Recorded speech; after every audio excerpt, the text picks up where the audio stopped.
With my whole family, we went from the Netherlands to Colorado for half a year, and I learned a lot here in Colorado. And one of the things I learned is that American people are rightfully proud of their country.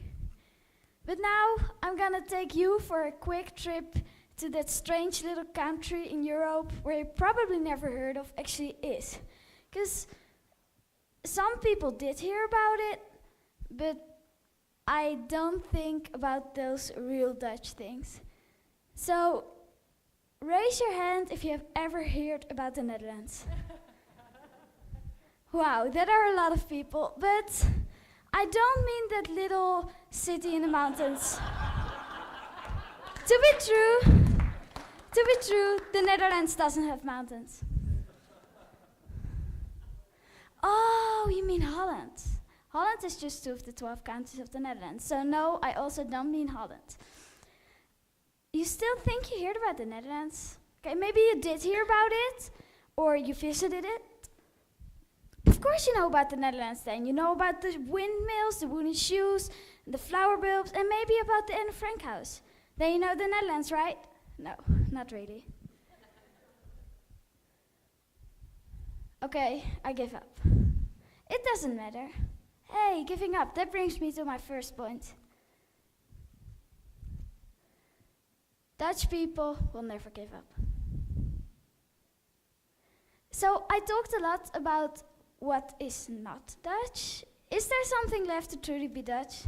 Okay, trust me, there's more than enough left. To begin with the flowers. But you just said that's not really Dutch. Okay, to make it clear, the Netherlands really are in the flower business, but I'm talking about business now, not about tourists with big cameras in spring. What also brings money in, by the way. But what I wanted to talk about was the flower export and trade. In the Netherlands, we grow a lot of flowers and we export them, but we're also big in the flower trade. So there's a big chance that the flowers in your living room had ever been in the Netherlands, or maybe are Dutch flowers. Dutch art, that's something I'm really proud of. The 2 most important painters, I think, are Vincent van Gogh and Rembrandt van Rijn. You probably heard of them. And Dutch sport. This little country is every year with the Olympics on about place 13 worldwide. That's for how small it is, really good. The things we're best in are gymnastics, swimming, and ice skating.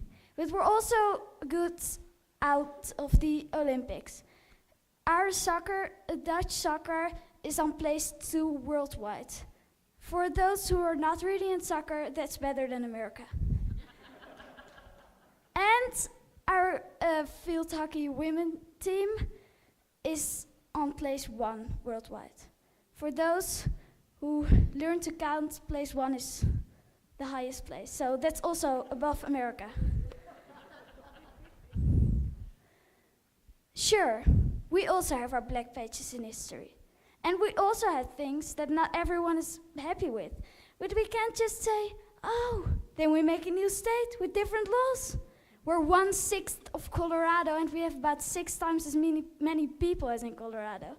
So that won't work. We have to stay together and talk until we have a solution. We are a democracy, a talking democracy. There's another reason why we're a talking democracy. We, in the Netherlands, we have a lot of water. If we wouldn't have dikes and dunes, there wouldn't be much left of our land. It would look like this. And with so many people, that won't work. So you can have many problems with your next door neighbor. But you live next to the same dike, and you have to protect your houses against the water. Because if you don't do that, then your houses will be gone.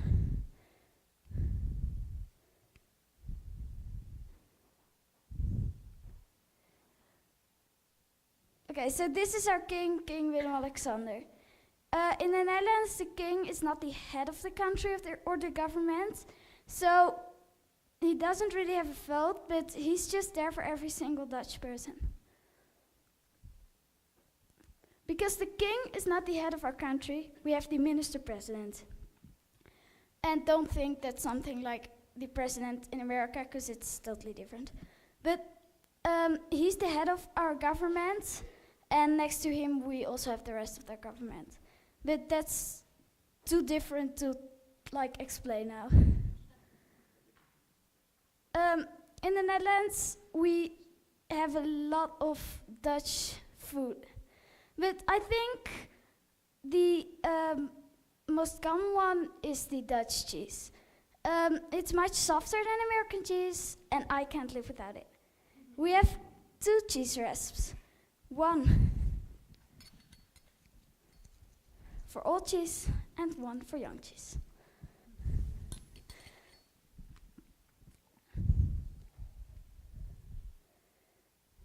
So, as I already told you, I learned in Colorado that people here in America are rightfully proud of their country. And I hope you learn now that I'm rightfully proud of my country. Now I'm going to show you the Dutch anthem, but before I do that, I give you a personal invitation to come to the Netherlands for a visit, because I already showed you, it's just fantastic.